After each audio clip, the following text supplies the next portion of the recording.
Hello everybody and welcome to session number 16 of my lecture on statistical energy analysis and hybrid methods.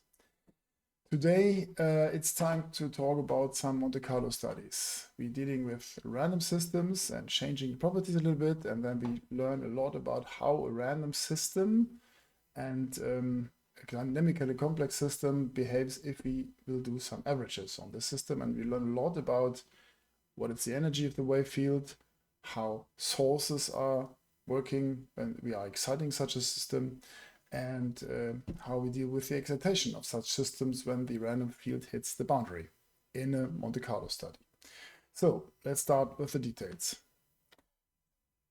Good. So if we intend to do some Monte Carlo studies, what are we doing? We do ensemble averaging, and we just take simple academic systems that we have presented in the earlier sessions. We just take them as here presented. We introduce some slight variations of typical parameters. So it could be length, it could be sound, speed, thickness of a plate, or whatever. And we just create several representation of this system, as it can be seen here. And we're just doing the averages of those results when we are exciting them, for instance, by a force, by a source, or any direct field. So we always get a wave form which represents one representation of this ensemble, and it's just given by a specific parameter set a, I, index I, b, index I, whatever. One important field is that we take the mean value and we take the mean square value. When we take the mean value, we expect that because we have a wave field with positive and negative values, that everything is more or less zero if the phase is completely random. The only thing that we might see is the near field, where we have a radiation into our ensemble average. When we take the mean square value, which is something like the autocorrelation, the result might be different, because that means we take the energy values to the squared amplitude in our pressure field. And obviously this energy field in any ensemble has some energy, and there must be a specific value. So just to give you a wrap up, so what are the values that we are investigating? So first of all, as presented earlier, we take the mean value, which is the expected value of any wave function. Could be a pressure field, could be displacement field, whatsoever. We're just averaging it over the m representations of this ensemble. We can do the same for the cross correlation. In that case, we would compare, or that takes the expected value of the product of two wave function at two different positions. But if we consider the same position, so that R1, R2 are at the same position, it would be the autocorrelation, or the square of the root mean square of the wave field amplitude. Okay. Spatial averaging. In all the Monte Carlo studies, it's okay to have a look at the average at one position in the field. But as we are always presenting the energy of a system in a full scale, so average over the length, area, or volume, we are also introducing some averages over this volume. So a tube would be average over the length, a plate with the surface of a plate, or if we would investigate a room, we would investigate the wave field or the pressure field, for instance, in the complete volume. Good. So let's start with the first Monte Carlo study. The first one is just coming back to our simple system, the classical tube at a specific length. Why are we taking this? Yeah, it's a very practical system for Monte Carlo study, because we have to do this calculation and response hundreds and thousands of times. And if we then have a simple analytical solution, this is an excellent playground to do our investigation. We will have a kind of a tube like this. We have a vibrating velocity here at the first place. This will excite the pressure field inside. This is our wave function. We have we might have an absorption at the end, and the surface is the plate is the cross section is just given by the cross section A. So we calculate the response of the system to velocity vibration here at the first part, here at this position, and then we get a kind of pressure distribution here for one system. We can do this for several other realizations with different density, different speed of sound, different length, whatsoever. And then we just average it. So this would be the mean value of all those. These are all the representation, and then we take the mean value out of it. For all those different versions, we also calculate the power input, which is given by the pressure that we see here and the velocity and the well-known formula regarding the power input. We will calculate the mean pressure, that's the blue line, which is, if we are in a deterministic case, still sine zero shaped. That's clear, because the small changes doesn't change the wave pattern too much. But we also look at the RMS, root mean square pressure, to get an idea about the distribution, just about the root mean square value. And again, this is on top of that, we take the abstract of this, because that's we take the abstract of the mean value, which is just the abstract of the blue line, because otherwise we could not present both results in one diagram. And again, this is the average about the root mean square value, which is given by the orange line. Finally, as presented, we take the total system average over the whole tube, which is the green lines. This is just the more or less the average root mean square equation here over the whole line. And this will be explained later, we will also compare this to a kind of SEA result, a most simple SEA result, which is just taking a one system SEA that will be explained later. And we will do this for several ensembles, and we will do this for several, let's say, wavelengths to see what happens at low, mid, and high frequencies. Good. So this is a single system, and when we're just interested in a kind of single system SEA model, what does that mean? I mean, we have a pressure energy density here inside our tube, which is related to the root mean square pressure, or the square average over the amplitude, divided by rho c square. So this is the energy in our tube. We will have a power input, which is here realized by velocity vibration, and that we can calculate. And at the same time, we will have a dissipation, obviously. So we have some losses here in the tube because there's damping in the fluid. And we also have some losses, might have some losses here at the end due to absorption. And on top of that, we also have a kind of, let's say, excitation. So this pressure field here inside leads to an excitation because it will create a load at the end of the system. Good. So what is the relationship between the pressure and our energy in the pressure field? Yeah, we're talking about pressure field, acoustic wave fields. In this context, that means that the relationship given by this constant B, 1 divided by the density and the squared speed of sound. That means our energy is given by this relationship. So this is why we brought B into our discussion. Total energy is given by the same system, but just now multiplying by the length and the cross section, which could be replaced by the volume. So this is the energy that we have here. Good. As shown in the random wave field discussion, the intensity that we have at the end of both tube ends, this is given by this expression here. So this is this famous beta, which is the relevant one for one-dimensional system, the group velocity and the energy density. And putting all these constants together, we are ending up with this intensity. So this is the energy intensity that is hitting the one-dimensional boundaries of this tube at both sides. Good, so far for that. Now we have to deal with the power input. So what is the formula for the power input? Well known, we take the acoustic radiation impedance by the surface of this tube, and then if we know the velocity, which is our excitation, we know exactly what is the power input, because we know the input impedance, which is given by this quite simple formula. Please note that this wave number is a complex one because there's damping there. So it's not just a real wave number, it's enriched by some additional damping term.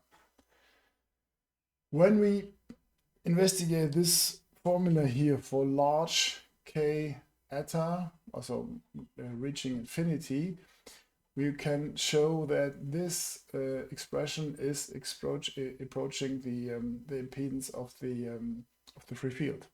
So which is just the characteristic impedance of air, because we are talking about one-dimensional systems here.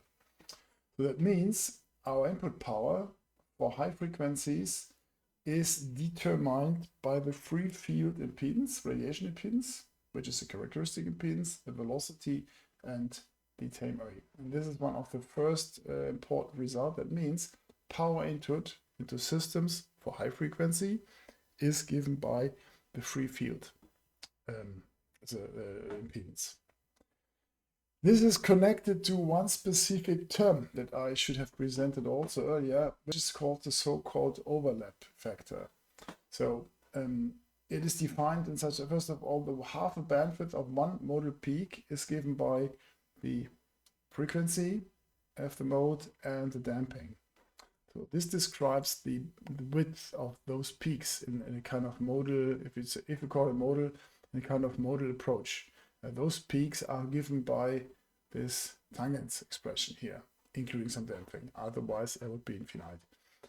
And we get a smooth frequency response when the following thing is happening. When the distance between two different modal frequencies is more or less the same, like the width of this peak. So that here in this case, it's getting completely smooth because the distance is more or less equal to the 3 dB bandwidth of the mode. And this happens, and this can be given by the modal overlap factor, because that's the ratio between the width of the peaks and the distance of the modes. And we're just reformulating this by all the formulas that we have here on top.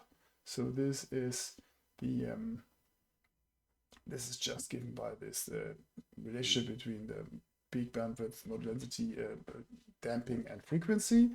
And here we have just the number of modes divided by a certain bandwidth divided by a number of modes. And if we're collecting all those things together, the modal bandwidth is given by as a product of eta as damping loss, the frequency in angular frequency, times the modes, the modal density. And that's a very important expression, because if m, so the modal overlap factor, is larger than 1, we know perfectly well that we have a smooth input. And this means that our power input is determined by the free field radiation, impedance, stiffness, or whatever. So the system behaves as a free field system. Okay, so now let's deal with the absorption.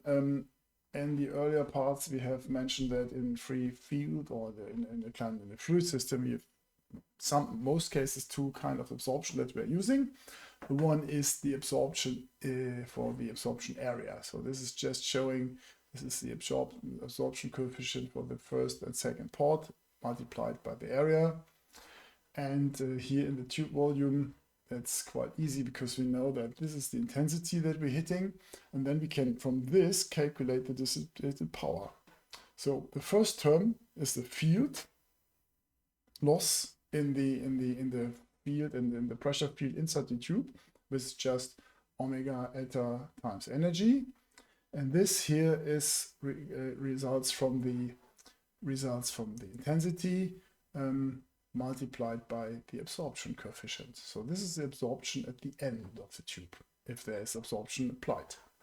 So we have now collected everything, and we need to create our super simple SEI model, which is just the balance of the input power, which is equal to the dissipated power. Hooray! Input power for large frequencies is given by this. Dissipated power is given by this expression here, if we combine all the damping factors here. And if we solve this above equation by using the expression for the energy, we can have we get a kind of pressure, estimated SEA squared pressure, which is given by these terms. So this just follows from the energy balance in our one-dimensional, very simple SEA subsystem. Okay, so we have dealt with the input, we have dealt with the relationship between pressure and the energy, and now the question is, what is the excitation of the pressure field at the end of, or at both ends of the tube. So the squared pressure is given by this expression, as we know. That's the relationship between the energy and the average, ensemble average of the squared pressure. And we can now express, we have learned that the length and the speed of sound can be expressed by the modal density. And if we do so, we see that the pressure loading is given by the free field impedance, characteristic impedance, and an energy expression which is related by the modal density and the surface. So then the next step is we know that the mean square pressure at the ridge's surface is doubling because we have a reflection. So that means if we look at this at the boundary, we would get an extra factor of 2, and then we get this expression for the excitation, for the pressure at the end of the surfaces. So what is the meaning of this expression? So if we consider the excitation at the end of some kind of blocked force, yeah?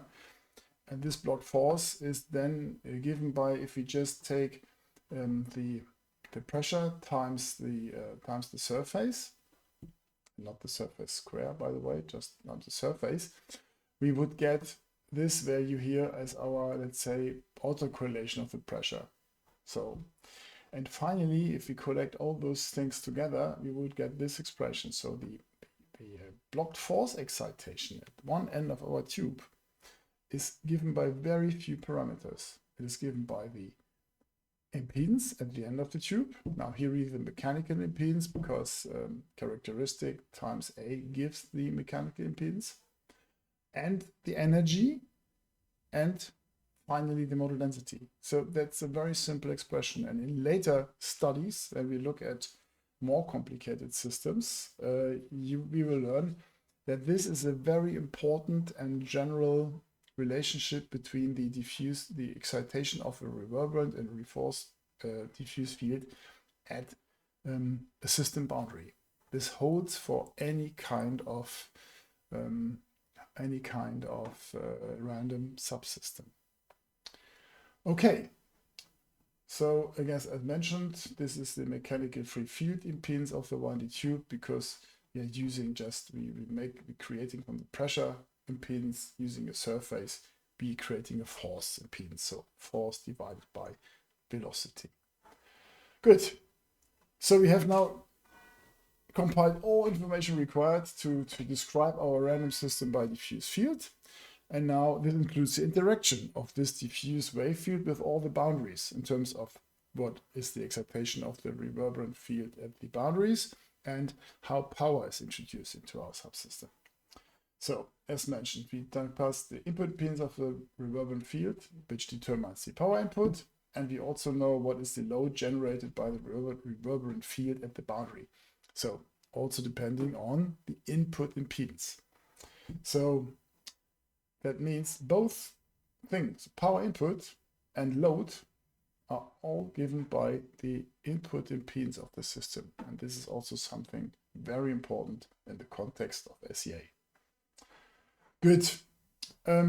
Last but not least, before we finally start our famous Monte Carlo study, we have a certain limit in the upper frequency, and for this we need a better treatment of the energy losses along the tube. And for this we introduce some kind of, let's say, simplified ray tracing. So the energy has this relationship, so it's an exponential function, and the decay factor over the length. And this is just given by factor of 2, because it's an energy factor. So this is why we get the 2 here. And the idea is that the energy should not decrease below a specific value. And if we put this damping constants here and say it must be smaller than 1 divided by the Euler number, we get a very specific function for upper limit for SEA. And this, by the way, this is a very important thing, because this upper limit in SEA is very often forgotten. Many people say, if you do SEA, we just have to go high in frequency, and then everything becomes random and we are fine. This is not the case. If the energy losses along the propagation of the wave are too high, we are in the ray tracing world. So this is what you usually do if you do the acoustics of concert halls or large buildings. And then we are in the world of geometrical optics, which can be combined with SEA, but you cannot do, or it's not correct to perform classical SEA if you are with a frequency above this limit. Good. To prove that, we do energy ray tracing, and that's an easy thing. I just imagine we have one wave, let's say more or less the amplitude, in which if we propagate along our tube for the first time, we have a specific decay. And then this thing is reflected here, and then with the reflection goes the other way back, and we have to multiply this by the reflected energy over the length, and then we get the L minus X, we get the back propagation of it. And then we can do the same at the first order, and then it's again reflected, and so on and so on. And then we get quite a complex formula, which is just assuming that we have several multiple never-ending reflections. When we do some, let's say, reordering of the terms, things get fancy and complicated. Please, you don't have to follow that, but you can try if you want. It's not black magic, it's just kind of rude math that you have to follow through. And if we are resorting things are now quite sorted, because the last term here is a geometric series. And from all those considerations above, we have quite a simple expression for the pressure amplitude along the tube, and this is given by this here. So we need all the reflection factors at the first and second end of the tube, our damping constant, and the length. And from this, we get the ray tracing. I call it ray tracing result because it's quite useful to show the upper limit of SEA. Good. Now, you made it. We are now really deep inside the Monte Carlo study, and we show what kind of systems we will investigate. We will investigate two versions of the tube. The first one is the wave dissipation case. So we have everything is rigid, no absorption at the ends, but we will have some quite 1% damping loss factor for the wave propagation inside the tube. We vary the speed of sound a little bit and the length for both of them. The second case has a low wave field dissipation, so 0.1%, but we have an absorption coefficient here at the second end of the tube. The parameter variation is around about 2% plus minus for the speed of sound and plus minus 1% for the length of the tube. We could have changed the density, whatever, but this was my choice of, let's say, ensemble randomization. Good. I considered 1,000 ensemble representations, and I think now it becomes clear why it's very helpful to have such a simple system that you will gain a lot of time. So we have a look at the system damping loss. That's important to understand. So for case one, obviously, it's always the same because that's the only damping we have. For the let's say for the case two, the damping is very high at high frequencies, or quite higher, let's say, and it's decreasing because the higher the frequency, the longer it takes in terms of wavelengths to get a reflection. At high frequencies, we're just ending up with a damping loss factor, which is we only have fluid damping and not the additional damping from the absorption. When we have a look at the modal overlap factor, that's an important point. We see that the first case gets the very early to modal overlap of 1. So the value of KL of around about, let's say 200-300, we have reached 1. And in the second case, we never reach 1. That's an important thing to know, to keep in mind for the next results. Good. So now we go through all the details. First of all, we take the radiation resistance, which is the real part of the impedance, related to the characteristic impedance. And in the first case, you see all this. The great thing is all the different representations. And the blue line is the average. And what we see is that even before we have reached our, let's say, modal overlap factor of 1, the randomization leads to the fact that in the ensemble average, the radiation resistance, so which is a real part of the impedance, reaches the free field condition very, very early, much earlier than for all the single representations. Because remember, that was the case when modal overlap was 1, like here, but we're reaching in the randomized system, this happens much earlier if we take the average. In case 2, the situation is slightly different. Here the average is also reached quite earlier, but later in frequency, because the combination of modal overlap and randomization doesn't give such a, let's say, early randomization of this. Good. So far for that.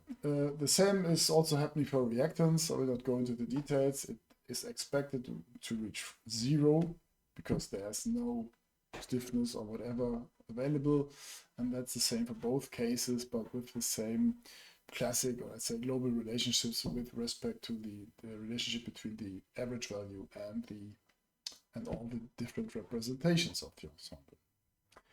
Okay, now let's come to the power input. No big surprise, because that's heavily dependent on the reactance, the resistance of the input impedance, and you see the same. So these blue lines are all that would be the deterministic input about all the power, and the average value is very early reaching an expression which is similar to the free field around this area here, and the same is also here the case. Please note, you might think, hey, come on, this is exactly the same figure. That's a funny thing. So in terms of power, even though that the resistance was quite different, in the ensemble average and in the power, the relationship is completely the same. Okay. Good. So far for the power input and the properties of the system input impedance. Now let's have a look into the wave field inside. We just start with case 1. Obviously, we will not comment this in the very deterministic field where just half a wavelength fit into our tube. We see everything is kept deterministic. We have a clear wave pattern here. And let's say the orange sky takes the root mean square. Everything is as expected. A small change leads to a change. Yes, that's true, but it is not completely wrong. It fits all together. When we have now we have five wavelengths that fit into our tube, the things get to be slightly randomized. So let's see that the root mean square value, which is the orange one, is given by that. If we average over the length, we get the green line. And if we compare this to our SEA solution that I have described before, we are not too far away. So at this relationship of modal overlap and number of wavelengths that fit into it, we also could use SEA. It would give at least a quite reasonable estimation of our system. When we go even higher in frequency, so now 25 wavelengths are fitting it, we have a kind of funny thing that's happening. So the gray is showing all the different representations of the ensemble. The blue curve is showing the mean value, and what you see here is that if we do the mean value, the only thing that is remaining is the direct field. So this is just the direct field radiating from the left side of the tube. If you have a look at the orange line, you have a combination of both. So you have, let's say, the average of all the ensemble representation plus the direct field. So this is why this is here reaching somehow the SEA solution, which is coming near to it, because that's the red curve, and you have the near field positioning here. One thing which becomes obvious, I mean, if you average this, you are slightly in trouble, because you have to, if you average this, you're averaging the direct field and the reverberant field, and this cannot be totally precise. And now we can also understand why I have introduced this ray tracing solution. This is a green dotted line here. You can now estimate that even with this system, with let's say 25 wavelength fitting into it, we learn that we are not too far away from our ray tracing solution, which is just the energy base of all the fore and back reflected waves. If 100 wavelengths fit to it, the modal overlap has reached 2, the situation is completely strange. So you see, this would be the ensemble average of the root mean square pressure, and it fits more or less exactly to the ray tracing solution.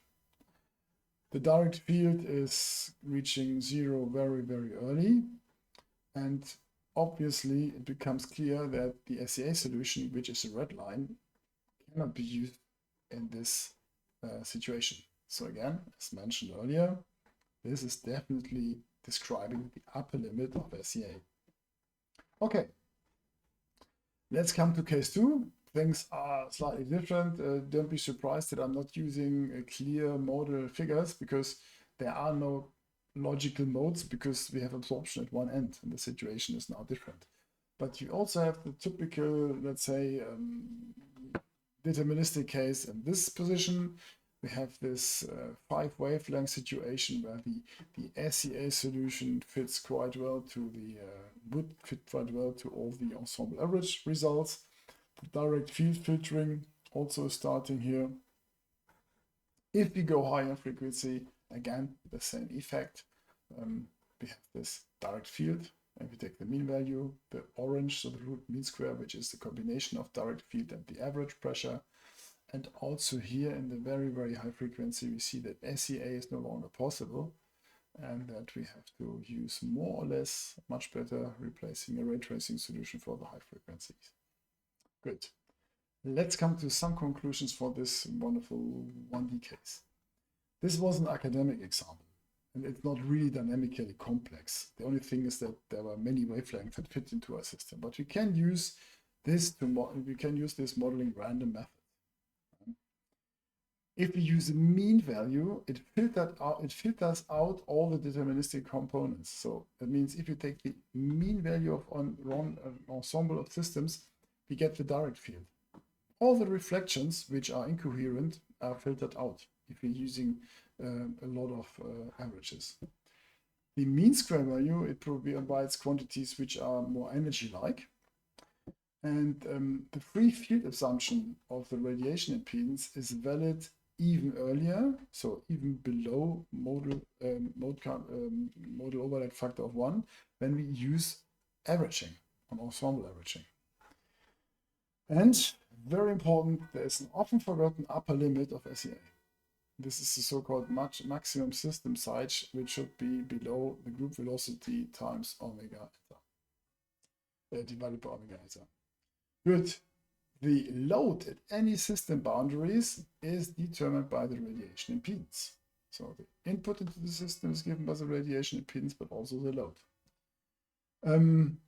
Just one final remark, we're given this. I mean, we have done this study on the 1D system. You might say, come on, this was not very precise. So nice as the 1D system is for this Monte Carlo study, there is a rare usage of 1D systems in real SEA subsystems, because you will later learn that when we have 2 or 3 dimensional systems, there's much more uncertainty in our system, and it makes it much easier to fulfill all the requirements for an SEA subsystem. But it's quite nice to use this 1D system because you can perfectly represent all the pressure fields. Okay, good. Then let's come to our next result or system we're playing with, plates. We take the 2D system, which is just a rectangular plate. Here we are using the modal solutions. So to close the door, then you don't hear the bad noises. So we take an ensemble of flat plates, and with a specific thickness h, and an area mass given by m double prime. Total energy is just the displacement times given by this expression here. And when we provide the relationship between the energy density and all what we have found here, that would be these expressions.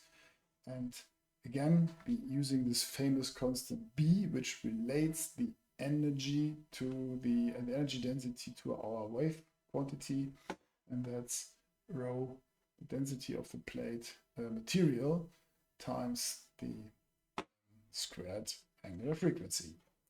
So the intensity would be an expression per edge area, obviously, and this would be given by the 1 divided by pi, because that's a two-dimensional system.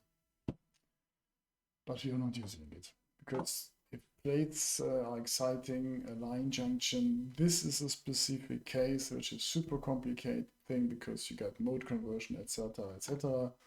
For every excitation at the boundaries, please consult my book, because it's quite complicated, and these are several pages in the chapter of two line junctions. Good. The size of the plate is like this. It's a 2 millimeter aluminum plate, 1 meter, 1.8 meter. I vary the thickness by 2% plus minus, and the area mass is also changed by 2%. I'm just using 100 ensemble representations because the plate is not such a nice system. There's not a fully analytical solution available. At least I have to do model analysis. So with 100, I'm fine. I can get some reasonable averaging, but there's not enough power in my small laptop to do this for 1000 and whatever. It doesn't make sense to understand the principal differences. So again, we have a look at the power input. That means we just check the modal overlap factor, and the forces are quite, the question is now what kind of power input do we use? And it's even if it's a very simple system, the only free field expression that I have is the point force excitation in the middle of the plate. And you may have learned from the structural wave session that this is quite simple. This is given by this expression here.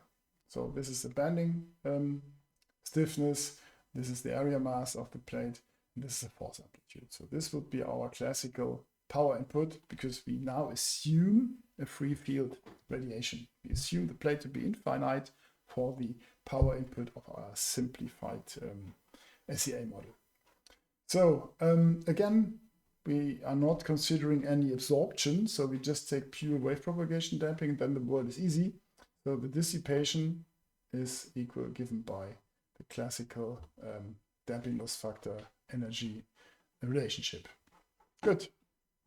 So the power balance, which is extremely easy, gives the energy in our subsystem, and we have to use the relationship between energy and displacement to calculate the root mean square or the squared amplitude of our displacement result in our SEA subsystem. We're just collecting this side here, entering into this and solving it for the amplitude displacement.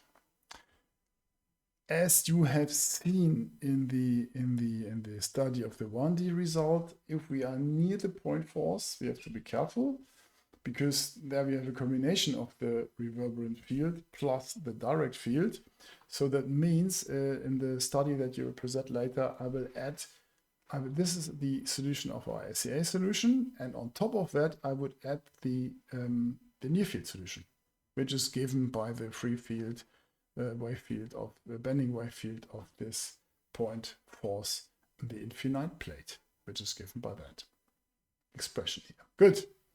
Let's come to similar results as in the tube study. So first of all, we check the relationship of the input, mechanical input impedance. So Z0, that's our famous solution for the input impedance of the wave, which is exciting circular bending waves. And if we relate that, we have the same impact as before. We see that the averaging, we have this spiky deterministic behavior at lower frequencies, and for high frequencies we are approaching 1, meaning that we're just approaching the free field impedance of the plate as it was expected.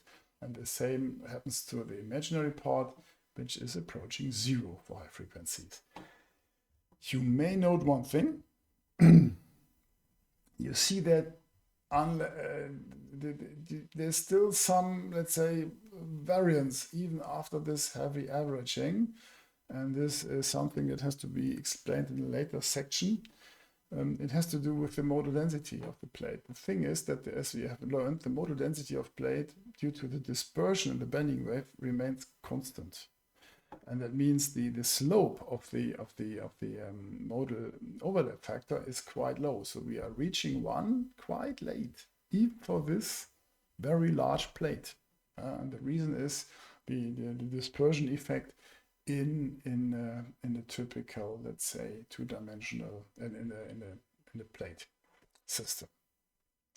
Good.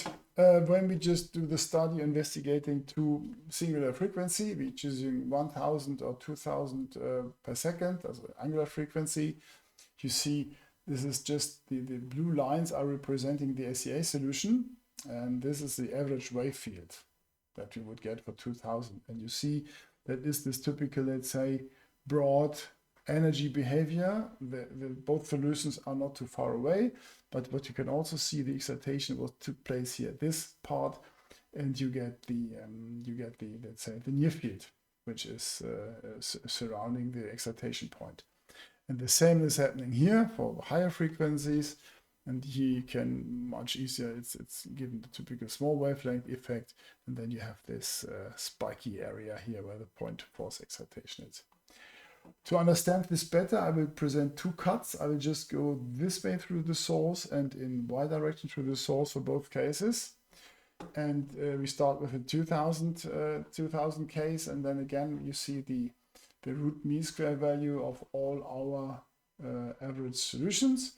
This is the SEA solution. This is the SEA solution that I would get if I would get the real power input. So I would consider the real impedance and not the field impedance. The red curve is the, let's say, space averaged root mean square value from all the average blue line, more or less. And what you see is if I take the SEA solution plus the direct field, I'm getting the global shape much, much better. So this direct field in practice means a little bit something like a very simplified ray tracing. It's like a reverberant field plus the first ray. And this gives a good approximation of this in X direction, and the same is true for the Y direction. If you're going high in frequency, the situation becomes much clearer. This is the average value. The blue line shows the average. The orange line is the SEA solution, assuming free field point impedance. The green line is assuming the real point impedance, so just considering the corrected power input, which all of them are in the same order of magnitude. This is the average value of the displacement field for the whole subsystem. And then if I compare the blue line, which is so this would not be correct, but if I add the free field solution to our clean SEA solution, you get the violet line, and you see that you're quite well describing the shape of the wave field at the plate. And this is also true in X and Y direction. Good. So far from all the studies in terms of Monte Carlo studies. Let's come to the conclusions. So again, this second example shows that the dynamic complex systems, meaning that the wave number is much smaller than the dimension of the system, they can be modeled using random methods, especially in the average, where you have to perform a very complicated random solution, deterministic solution. We also have learned that the direct field of the source should be included. So in every implementation of the SEA solution, it's always worth to put at least the first source energy distribution to get a much better description of the wave field in your random field. But this is also well known from diffuse field, where you have some expression like the source radius. That means you have to be far enough away from a source to be in a random field and have no direct source contribution from your loudspeaker. The higher dimension offers more degrees of freedom, so that means it's quite easier to establish a random field, as in case of the 2D field. This free field point radiation stiffness of the plate is quite strict. The reason is that the modal overlap factor is not approaching 1 very, very early. So if you would like to be precise in your solution, please consider the correct point impedance of your system, if you can measure it or calculate it by other methods. That's recommended. And the reason for this is that this constant modal frequency leads to a slow increase in dynamic complexity, and this changes the statistics a lot. As I will present in a very, very late session, there is a specific statistic relationship also for the ensemble average, which depends on the modal density. But this is something that comes later. Good. So far for that. I thank you very much. That was a hard session, but I think hopefully it became clear that if you take a classical system and take an ensemble of system and see what is happening, you understand two things. It's absolutely perfect. It's very practical to describe the response of your system to excitation by an energy quantity at 1. Second, the power input to the system can be calculated by the free field behavior of a similar system, which is kind of surprising, but a good thing to describe that is just imagine that in a large system, you cannot see any reflection because the reflection is damped out. And this is described by the modal overlap factor. And last but not least, the excitation of the random field on the boundaries is also given by this free field impedance. And this simplifies our considerations a lot, and this will come when we talk about coupling loss factors. Thank you so much. The next time will be a very short session talking about the mode-wave duality. That means we can show that our famous plane wave field results could also be found if we just think about modes. So this is just to show that the modal approach is somehow similar to the wave field approach, because sometimes people are using this modal approach in SEA. Have fun. See you later for the next session, and bye-bye.